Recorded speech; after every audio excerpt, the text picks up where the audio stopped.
Hello friends, অঙ্কের আরও একটি নতুন শর্ট ট্রিক্স এর ক্লাসে তোমাদের সবাইকে ওয়েলকাম। আমরা ত্রিকোণমিতির আজকে একটি খুব গুরুত্বপূর্ণ ফর্মুলা, সেই ফর্মুলার ফরমেশনটা আমরা দেখব কিভাবে হয়েছে। ঠিক আছে, তোমরা সাধারণত ফর্মুলাটা মুখস্থ রাখলেই সবসময় করতে পারবে, কিন্তু তোমরা যদি কনসেপ্টটা যদি বোঝো তাহলে পরে ফর্মুলাটা কিন্তু কখনোই ভুলবে না। ঠিক আছে, দেখো তাহলে আমরা প্রথমে একটা রাইট অ্যাঙ্গেল ট্রায়াঙ্গেলকে ড্র করে নেব।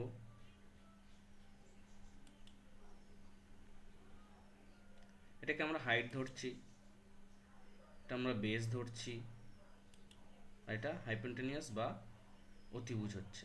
প্রত্যেকের এক একটা নির্দিষ্ট করে মান আছে। হাইটের মানটাকে আমরা এ ধরে নিচ্ছি, বেস এর মানটাকে আমরা বি ধরছি, অতিভুজের মানটাকে আমরা সি ধরে নিচ্ছি।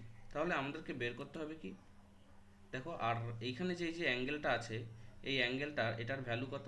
এটার ভ্যালু হবে থিটা। থিটা কোণের রেসপেক্টে আমাদের sine square theta plus cos square থিটার ভ্যালুটা কত আমরা দেখব। ঠিক আছে, দেখো, ভিডিওটা তোমরা ভালো করে দেখলে পরেই বুঝতে পারবে কি হচ্ছে। সাইন থিটা মানে হচ্ছে কি, লম্ব বাই অতিভুজ। তাহলে লম্ব কোনটা ছিল আমাদের? এ ছিল, এটা এখানে চলে এসছে। আর বাই অতিভুজ সি এর স্কোয়ার এটা এসছে, বি ছিল এইটা। ঠিক আছে, এটা বি ছিল।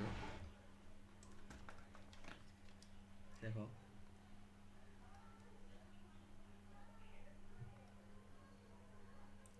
এটা এখানে এ ছিল আর এটা এখানে বি ছিল, এই দুটো এখানে চলে আসলো। ঠিক আছে, এবং সি দিয়ে ডিভাইড হলো যেহেতু অতিভুজ।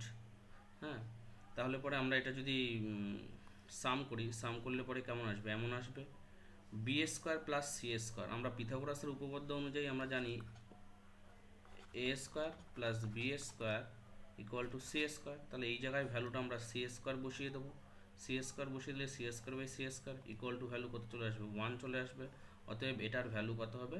এটার ভ্যালুটাও কিন্তু তাহলে 1 হয়ে যাবে। ঠিক আছে, এটার ভ্যালুটা তাহলে 1 হবে। আশা করি তোমরা ফর্মুলাটা বুঝতে পারলে। অঙ্কের আরও ইন্টারেস্টিং ভিডিওর জন্য তোমরা চ্যানেলটি সাবস্ক্রাইব করো এবং পাশে দেওয়া বেল আইকনটি প্রেস করো, এবং ভিডিওটি একটি লাইক করে দিও এবং তোমাদের বন্ধুদের মধ্যে শেয়ার করে দিও।